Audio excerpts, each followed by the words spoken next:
ಇವತ್ತು ರಾತ್ರಿ ವಿದೇಶ ಪ್ರವಾಸದಿಂದ ವಾಪಸ್ ಆಗಲಿದ್ದಾರೆ ಲೋಕಸಭೆಯ ಪ್ರತಿಪಕ್ಷ ನಾಯಕ ರಾಹುಲ್ ಗಾಂಧಿ. ಇಂದು ದೆಹಲಿಗೆ ತೆರಳಲಿದ್ದಾರೆ ಎಐಸಿಸಿ ಅಧ್ಯಕ್ಷ ಮಲ್ಲಿಕಾರ್ಜುನ ಖರ್ಗೆ. ರಾಜ್ಯದಲ್ಲಿರುವಂತಹ ಖರ್ಗೆ ಇವತ್ತು ರಾತ್ರಿನೇ ಡೆಲ್ಲಿಗೆ ತೆರಳುತ್ತಾರೆ. ಮತ್ತೊಂದು ಕಡೆ ರಾಹುಲ್ ಗಾಂಧಿ ಅವರು ಕೂಡ ಡೆಲ್ಲಿಗೆ ವಾಪಸ್ ಆಗ್ತಾರೆ.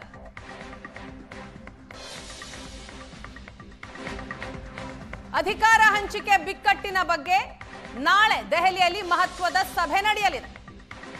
ರಾಹುಲ್ ಭೇಟಿಯಾಗಿ ಮಾತುಕತೆಯನ್ನ ನಡೆಸಲಿದ್ದಾರೆ ಮಲ್ಲಿಕಾರ್ಜುನ ಖರ್ಗೆ. 3 ದಿನದಿಂದಲೂ ಕೂಡ ಖರ್ಗೆ ರಾಜ್ಯದಲ್ಲಿಯೇ ಇದ್ದಾರೆ. ರಾಜ್ಯದಲ್ಲಿ ಸಿಎಂ ಸೇರಿದ ಹಾಗೆ ಸಚಿವರು, ಶಾಸಕರುಗಳು, ಮುಖಂಡರುಗಳ ಜೊತೆ ಮಾತನಾಡಿರುವಂತಹ ಖರ್ಗೆ ಎಲ್ಲರ ಅಭಿಪ್ರಾಯವನ್ನು ಪಡೆದುಕೊಂಡಿದ್ದಾರೆ. ಅದನ್ನ ರಾಹುಲ್ ಗಾಂಧಿ ಅವರಿಗೆ ತಿಳಿಸಲಿದ್ದಾರೆ ಮಲ್ಲಿಕಾರ್ಜುನ ಖರ್ಗೆ.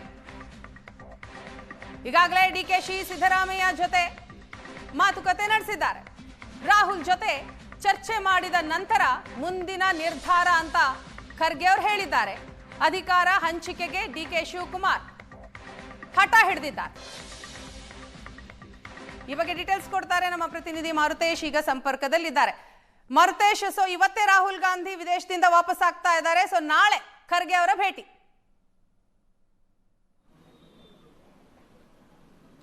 ನಿಜ. ಈಗ ಯಾಕೆಂದರೆ ಖರ್ಗೆ ಅವರು ಯಾವುದೇ ತೀರ್ಮಾನವನ್ನು ತೆಗೆದುಕೊಳ್ಳುವಂತಹ ಪರಿಸ್ಥಿತಿಯಲ್ಲಿ ಇಲ್ಲ ಮತ್ತು ತೀರ್ಮಾನ ತೆಗೆದುಕೊಳ್ಳುವಂತಹ ವಿಚಾರ ಕೂಡ ಇದಲ್ಲ. ನಾಯಕತ್ವದ ಬದಲಾವಣೆ ವಿಚಾರ ಖರ್ಗೆ ಅವರು ಏಕಪಕ್ಷೀಯವಾಗಿ ಯಾವುದೇ ತೀರ್ಮಾನಗಳನ್ನು ತೆಗೆದುಕೊಳ್ಳೋದಕ್ಕೆ ಸಾಧ್ಯ ಇಲ್ಲ. ಅವರು ರಾಹುಲ್ ಗಾಂಧಿಗೆ ರಾಜ್ಯದಲ್ಲಿ ಆಗಿರ್ತಕ್ಕಂತಹ ಈ ನಾಯಕತ್ವದ ಬದಲಾವಣೆ ವಿಚಾರದ ಬಗ್ಗೆ ಅಭಿಪ್ರಾಯಗಳನ್ನು ಮತ್ತು ಒಂದು ವರದಿಯ ರೂಪದಲ್ಲೂ ಕೂಡ ರಾಹುಲ್ ಗಾಂಧಿ ಅವರಿಗೆ ತಿಳಿಸ್ತಾರೆ. ಇವತ್ತು ರಾತ್ರಿ ರಾಹುಲ್ ಗಾಂಧಿ ವಿದೇಶ ಪ್ರವಾಸದಿಂದ ವಾಪಸ್ ಆಗ್ತಾರೆ. ಖರ್ಗೆ ಅವರು ಕೂಡ ಇವತ್ತು ದೆಹಲಿಗೆ ತೆರಳುತ್ತಾರೆ. ನಾಳೆ ರಾಹುಲ್ ಗಾಂಧಿ ಅವರನ್ನ ಭೇಟಿಯಾಗಿ ರಾಜ್ಯದಲ್ಲಿ ಆಗಿರುವಂಥ ಬೆಳವಣಿಗೆಗಳ ಬಗ್ಗೆ ಮಾಹಿತಿಯನ್ನು ಕೊಡ್ತಾರೆ. ಒಂದು ಕಡೆ ಡಿ ಕೆ ಶಿವಕುಮಾರ್ ಈಗಾಗಲೇ ಪಟ್ಟು ಹಿಡಿದಿದ್ದಾರೆ. ಕಳೆದ ವಾರ ಮಲ್ಲಿಕಾರ್ಜುನ ಖರ್ಗೆ ಅವರನ್ನು ಅವರು ಭೇಟಿಯಾಗಿದ್ದರು. ಭೇಟಿಯಾದಾಗ ಇಂತಿಂಥ ವಿಚಾರ ಅಂದರೆ ನನಗೆ ಮಾತು ಕೊಟ್ಟಿದ್ರಿ, ಅದನ್ನು ಬಗೆಹರಿಸಿ, ಅದನ್ನು ಹೊರತುಪಡಿಸಿದ್ರು ನಾನು ಯಾವುದನ್ನು ಕೇಳ್ತಾ ಇಲ್ಲ ಅನ್ನೋದನ್ನು ಕ್ಲಿಯರಾಗಿ ಹೇಳಿ ಬಂದಿದ್ದರು. ಆ ಕಾರಣಕ್ಕೂ ಏನೋ ಖರ್ಗೆ ಅವರು ಬೆಂಗಳೂರಿನಲ್ಲೇ ಇದ್ದರೂ ಕೂಡ ಇಲ್ಲಿಂದ ಹತ್ತಿರ 300 ಮೀಟರ್ ದೂರದಲ್ಲಿ ಡಿ ಕೆ ಶಿವಕುಮಾರ್ ಅವರ ನಿವಾಸ ಇದೆ. ಆದರೂ ಕೂಡ ಡಿ ಕೆ ಶಿವಕುಮಾರ್ ಅವರು ಮಲ್ಲಿಕಾರ್ಜುನ ಖರ್ಗೆ ಅವರನ್ನು ಭೇಟಿ ಮಾಡಿಲ್ಲ. ಯಾಕಂದರೆ ಅವರು ಹೇಳಬೇಕಾದಂಥ ಎಲ್ಲ ವಿಚಾರಗಳನ್ನು ಹೇಳಿಯಾಗಿದೆ. ಈಗ ತೀರ್ಮಾನವನ್ನು ಹೈಕಮಾಂಡ್ ತೆಗೆದುಕೊಳ್ಬೇಕು. ಜೊತೆಗೆ ಎಐಸಿಸಿ ಅಧ್ಯಕ್ಷರು ಆ ತೀರ್ಮಾನವನ್ನು ತೆಗೆದುಕೊಳ್ಳೋದ್ರ ಭಾಗವಾಗಿ ನೀವು ಕೆಲಸ ಮಾಡಬೇಕು ಅನ್ನುವಂಥದ್ದನ್ನು ಕೂಡ ಸ್ಪಷ್ಟಪಡಿಸಿದ್ದಾರೆ. ಈ ಬೆಳವಣಿಗೆ ಆದಾಗ ಅಂದರೆ ಕಳೆದ ವಾರ ಮುಖ್ಯಮಂತ್ರಿಗಳು ದೆಹಲಿಗೆ ತೆರಳಿದ್ದಾಗ ನಾಯಕತ್ವದ ಬದಲಾವಣೆ ವಿಚಾರದ ಬಗ್ಗೆ ಯಾವುದೇ ರೀತಿಯಂಥ ರಾಹುಲ್ ಭೇಟಿಯಾದಾಗಲಿರ್ಬೋದು ಅಥವಾ ಖರ್ಗೆ ಅವ್ರನ್ನ ಭೇಟಿಯಾದಾಗಲೂ ಇರ್ಬೋದು, ಸಿಎಂ ಆ ಥರದ ಯಾವುದೇ ವಿಚಾರವನ್ನು ಪ್ರಸ್ತಾಪ ಮಾಡಿಲ್ಲ. ಕೇವಲ ಸಚಿವ ಸಂಪುಟ ಪುನರಚನೆಯ ಬಗ್ಗೆ ಮಾತ್ರ ಪ್ರಸ್ತಾಪ ಮಾಡಿ ಮುಖ್ಯಮಂತ್ರಿಗಳು ವಾಪಸ್ ಆಗಿದ್ರು. ಯಾವಾಗ ಮುಖ್ಯಮಂತ್ರಿಗಳು ವಾಪಸ್ ಆದರೂ ಇಲ್ಲಿ ನಾಯಕತ್ವದ ಬದಲಾವಣೆ ವಿಚಾರ ತಾರಕಕ್ಕೆ ಹೋಯಿತು. ಶಾಸಕರ ತಂಡ ಕೂಡ ದೆಹಲಿಗೆ ಹೋಯಿತು.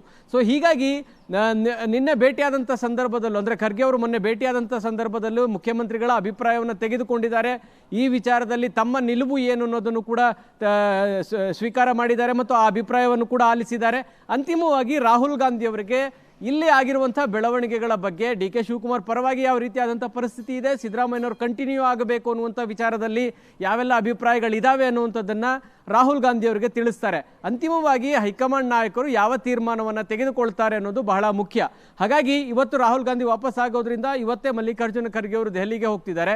ಹೀಗಾಗಿ ನಾಳೆ ಒಂದು ಇಡೀ ಈ ರಾಜ್ಯದ ರಾಜಕೀಯ ಬೆಳವಣಿಗೆಯ ಈ ಬೆಳವಣಿಗೆಗೆ ಒಂದು ಶೇಪ್ ಸಿಗಬಹುದಾದಂತಹ ಚಾನ್ಸಸ್ ಇದೆ.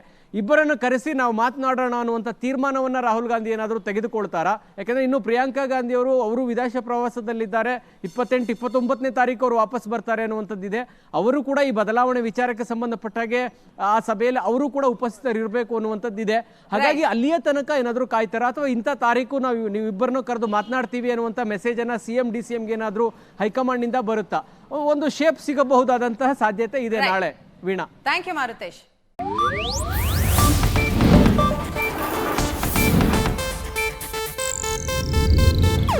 ಇದು ಏಷ್ಯಾನೆಟ್ ನ್ಯೂಸ್ ನೆಟ್ವರ್ಕ್ ಪ್ರಸ್ತುತಿ.